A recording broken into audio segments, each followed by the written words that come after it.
Nobility has always been eccentric, but do you know about the Earl and his gentleman dogs? Hi, I'm Arich. Hi, I'm Misha, and welcome to Tarihi Tales.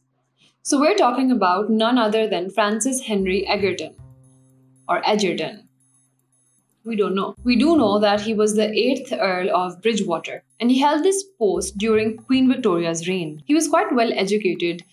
He studied from Eton and then from Oxford, and then became a member of both the Royal Society and the Society of Antiquaries. The real interesting bit as to why we're making the video begins when the Earl decides to leave his life in Hertfordshire and move to France, Paris.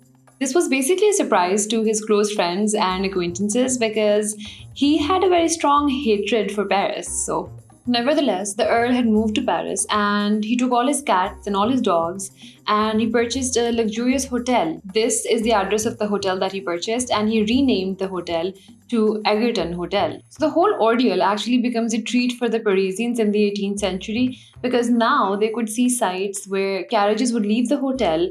They were filled with dogs, all seated on silk cushions, accompanied by chauffeurs, and then they would be taken to the park. This is the name of the park. I will butcher the pronunciation, so I'm not going to say it.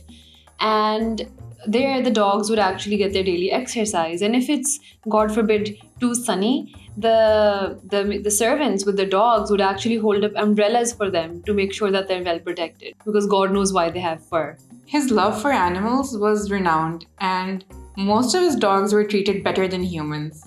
He had this thing where he would kind of like dine each night with 12 of his dogs. He had more than 12, but he would dine with 12 each night. Each dog would have his personal footman dress him up for the formal occasion, and they would wear formal linen napkins and leather boots to sit on the chairs. They were expected to behave like gentlemen with decency and decorum, as their food was served on silver trays. The Earl was a big fan of the so-called decency and decorum because at one occasion, his two favorite dogs, whose names are apparently Bijou and Bich, I don't know, but these are the names here, they didn't behave well enough, and the Earl was furious. And this is what he said at that occasion. "The black guards have deceived me. I have treated them like gentlemen, and they have behaved like rascals." And then he called for his tailor, and he said, "Take their measure, they will wear for 8 days the yellow coats and knee breeches of my valets, and shall stay in the anteroom and be deprived of the honor of seeing me for a week." Now what's funny is like, the valet ko kitna trauma hoga. How their employer is saying that basically biggest punishment for their dogs is to wear their clothes, the ones they wear every day. The Earl's unique behavior wasn't just something unique to his dogs, it kind of showed up in all of his life. The Earl would wear a new pair of boots every day, and he would take them off and never wear them again. And then he would ask his footman to place them neatly with the previous pair of boots, and eventually he did this so much that he had like entire rooms full of boots. And he said that the reason for doing this was so he could like look at the wear and tear on the shoes and check the weather out of that particular day as like a, weather diary.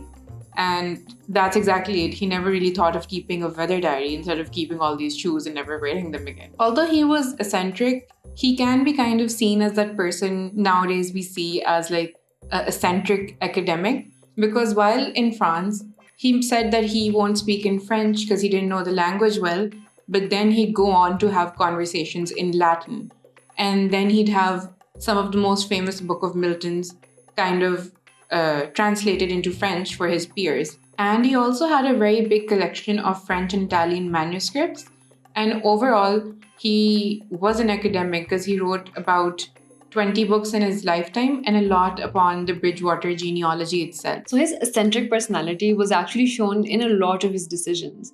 And one such interesting incident is when one day the Earl decides that, okay, the entire household is going to shift to the countryside from Paris. The preparations for this move actually took a very, very long time. So his servants actually took months in packing because there was a lot of stuff to pack. He wanted to take everything. There are eyewitness accounts that say that there were about 16 luggage carriages and about 30 servants that were going to accompany the Earl when he moved to the countryside for a few months. So on the day that the Earl left, There are accounts that say that the whole entourage left in this, grand way from Hotel Egerton.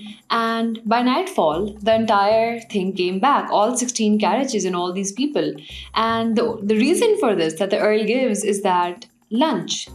So they had to stop on their way someplace to obviously get lunch. But he didn't like the food. And he decided that, what is this? I'm just going to go back and I'm going to live in my hotel with all the good food and everything, all the comfort that comes with it. So, yeah. Now, perhaps due to these many facets of his personality, the Earl never actually married. As Reach mentioned, he was an academic, through and through.